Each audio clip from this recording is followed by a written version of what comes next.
नमस्कार, मैं हूं आपके साथ मयंक। आज 20 तारीख है। पिछले 12 घंटे के अंदर इजराइल, ईरान और अमेरिका से जुड़े सारे अपडेट मैं आप तक पहुंचाऊंगा।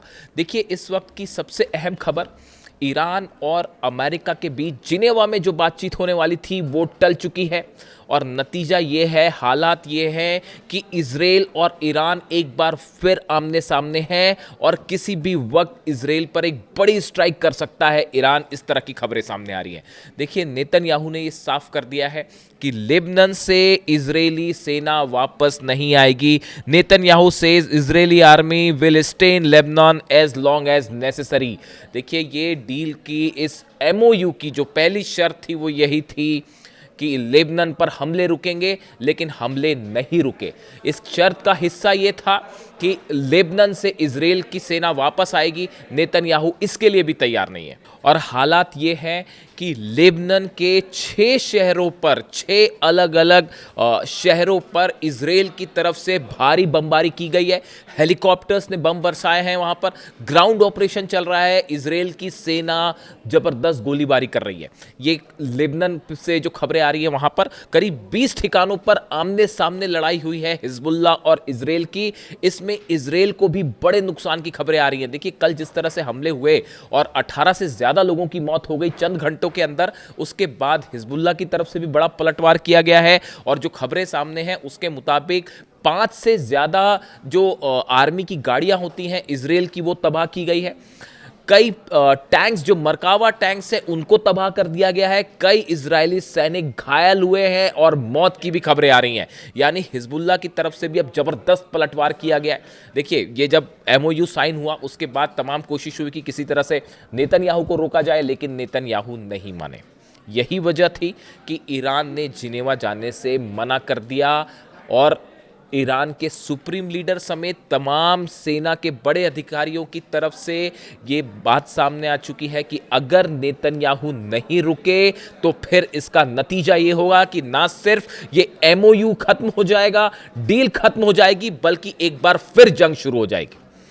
और नेतन्याहू के जो बयान सामने आए हैं, नेतन्याहू ने, देखिए, कल 2 बयान दिए। एक बयान मैंने आपको बता दिया कि हम किसी भी सूरत में लेबनान से इजरायली सेना बाहर नहीं आएगी। दूसरी बात जो कि बताया जा रहा है, उन्होंने डोनाल्ड ट्रंप को भी ये बात कह दी है कि इजराइल जो है अपनी सुरक्षा के लिए जो कदम उठाना चाहता है वो उठाता रहेगा, यानी कि हमले जारी रहेंगे। ये बात नेतन्याहू ने साफ कह दी है। अब इसके बाद देखिए, माना यह जा रहा है कि अब डील की स्थिति तो जो है, डील तो बड़ी दूर की बात है।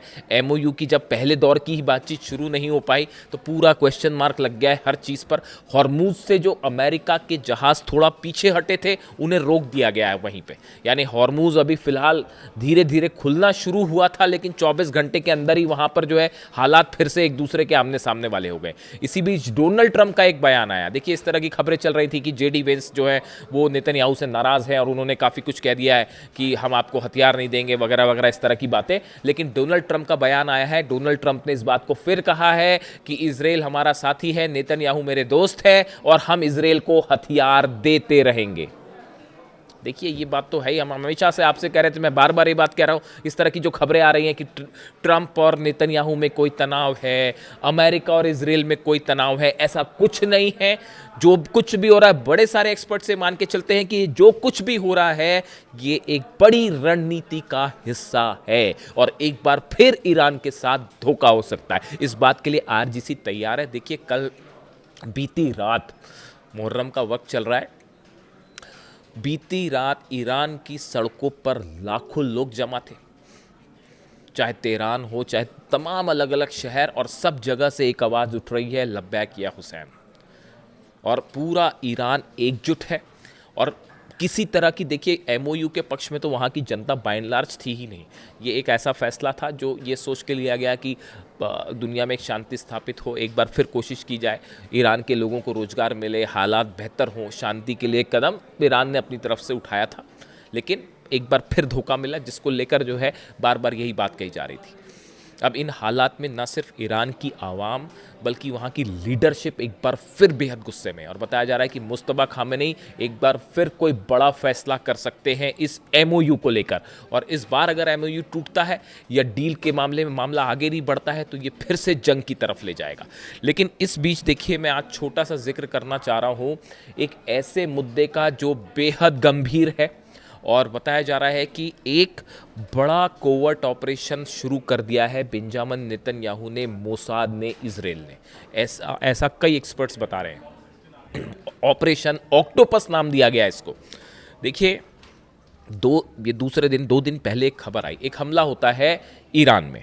देखिए, ईरान के एक top nuclear scientist doctor Mehrdad की गोलियों से हत्या कर दी गई, उन्हें गोलियां मार दी गई और उनकी मौत हो जाती है। ये ठीक 2 दिन पहले की घटना है। मैं इस पे नज़र बनाए रखा था कि इससे क्या जुड़े अपडेट आते हैं, और अब ये बताया जा रहा है कि ये मोसाद से जुड़ा ऑपरेशन हो सकता है। देखिए, ये माना जा रहा है कि ये एमओयू साइन होने के बाद एक बड़ा प्लान तैयार किया गया है जिसमें ईरान के कई टॉप लीडर्स को, कई टॉप साइंटिस्ट को, और इसके साथ ही आईआरजीसी के बड़े अधिकारी, वो सब के सब मोसाद के निशाने पे हैं और किसी पर कभी भी हमला हो सकता है ताकि ये डील, ये एमओयू मामला आगे ना बढ़ पाए। और ये जो ईरान के टॉप साइंटिस्ट हैं डॉक्टर मेहरदाद, इनका बहुत बड़ा रोल रहा था ईरान के न्यूक्लियर प्रोग्राम में, उनकी हत्या हो जाती है। इसके साथ ही एक बड़ी स्थिति यह है कि यूक्रेन में भी कई न्यूक्लियर साइंटिस्ट को निशाना बनाया जा रहा है। जो नई रिपोर्ट आई है उसके मुताबिक यूक्रेन के हमलों में एनरगोडार इलाका है, वहां पर जो ड्रोन स्ट्राइक्स हुई, मिसाइल स्ट्राइक्स हुई, उसमें रूस के 2 बड़े न्यूक्लियर साइंटिस्ट को निशाना बनाया गया। ये बड़ी हैरान करने वाली बात है कि जिस तरह से यूक्रेन भी हमले कर रहा है और रूस के साइंटिस्ट को निशाना बनाया जा रहा है, उसी तर्ज पर ईरान को भी न्यूक्लियर साइंटिस्ट को जो है वो निशाने पर लिया जा रहा है। ये क्या कोई बड़ा कोवर्ट ऑपरेशन शुरू हो चुका है? देखिए, रूस के ठिकानों पर हमले किए यूक्रेन ने, फिर एनर्जी ठिकानों पर हमले हुए, फिर परमाणु प्लांट्स पर हमले हुए, और उसके बाद अब साइंटिस्ट पर हमले हो रहे हैं। आप ध्यान से देखें, ईरान में भी बिल्कुल ऐसे ही हुआ। पहले ईरान के अलग अलग ठिकानों पर हमले होते हैं, एनर्जी सेंटर्स पे हमले हुए, उसके बाद ईरान के परमाणु प्लांट्स जो हैं, न्यूक्लियर प्लांट्स हैं, उस पर हमले हुए, और अब साइंटिस्ट पर भी हमले हुए। ये एक जैसी सिमिलैरिटी ये बता रही है कि एक बड़ा ऑपरेशन है जो शायद सीआईए और मोसाद के कोऑर्डिनेशन से चल रहा है, ऐसा कई एक्सपर्ट बताते हैं, ऐसे ईरान के आरोप हैं। सबसे अहम खबर ये भी है, ईरान ने एक बार फिर हॉर्मूज बंद कर दिया है। देखिए, बिल्कुल ठीक सुना आपने, ईरान ने एक बार फिर हॉर्मूज बंद कर दिया है, और हॉर्मूज में जबरदस्त तनाव देखने को मिल रहा है। जिस तरह से इजराइल ने हमले किए लेबनान पे, बताया जा रहा है कि पिछले 24 घंटे के अंदर 50 से ज्यादा लोगों की मौत हो गई है।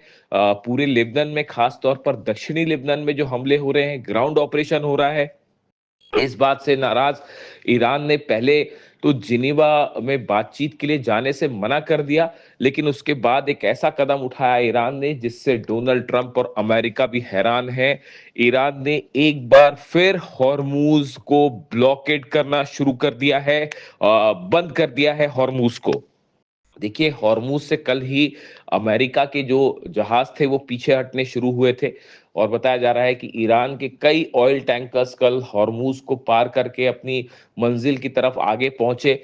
लेकिन जिस तरह से लेबनान पर हमले हुए, उस बात को लेकर ईरान खासा नाराज है, ईरान के जनरल नाराज हैं, और उन्होंने हॉर्मूज में एक बार फिर अपनी ब्लॉकेट कर दिया, उसे बंद कर दिया, और वहां पर जो है अपनी छोटी बोट्स जो हैं उसकी तैनाती बढ़ा दी है, अपने जंगी जहाजों की तैनाती बढ़ा दी है। यानी हॉर्मूज अभी खुले चंद घंटे ही बीते थे कि एक बार फिर हॉर्मूज बंद हो गया है, और आमने सामने स्थिति देखी जा रही है अमेरिका और ईरान की हॉर्मूज में। डोनाल्ड ट्रंप की तरफ से कहा गया है कि नेतन्याहू को लेबनान पर हमले रोकने चाहिए, लेकिन ईरान का कहना है कि सिर्फ ऐसे बयानों से काम नहीं चलेगा, और पूरी तरह से लेबनान में युद्ध रोकना अमेरिका की जिम्मेदारी है, हमले रोकना अमेरिका की जिम्मेदारी है। अगर अमेरिका ने हमले नहीं रुकवाए लेबनान पे, तो बातचीत आगे नहीं चलेगी और ना ही हॉर्मूज खुलेगा। इस मुद्दे को लेकर, हॉर्मूज को लेकर अब एक बार फिर तनाव बढ़ता दिखाई दे रहा है, और बताया जा रहा है कि अगले 24 घंटे में ये तय हो पाएगा कि इजराइल और लेबनान खास तौर पर हिजबुल्लाह के बीच जो हमले हैं क्या वो जारी रहते हैं या वो किसी सीज फायर की तरफ आगे बढ़ते हैं। देखिए नेतन्याहू पहले ही साफ कर चुके हैं कि हिजबुल्लाह पर हमला नहीं रोका जाएगा, इसराइल की सुरक्षा सुनिश्चित की जाएगी। लेबनान में जो जमीन पर इसराइल ने कब्जा किया है, नेतन्याहू उसे भी खाली करने के लिए राजी नहीं है, पीछे आने के लिए राजी नहीं है। ऐसे में ईरान और अमेरिका की बातचीत कितने दिन चल पाएगी, इसको लेकर अब बड़ा सवाल खड़ा हो गया है।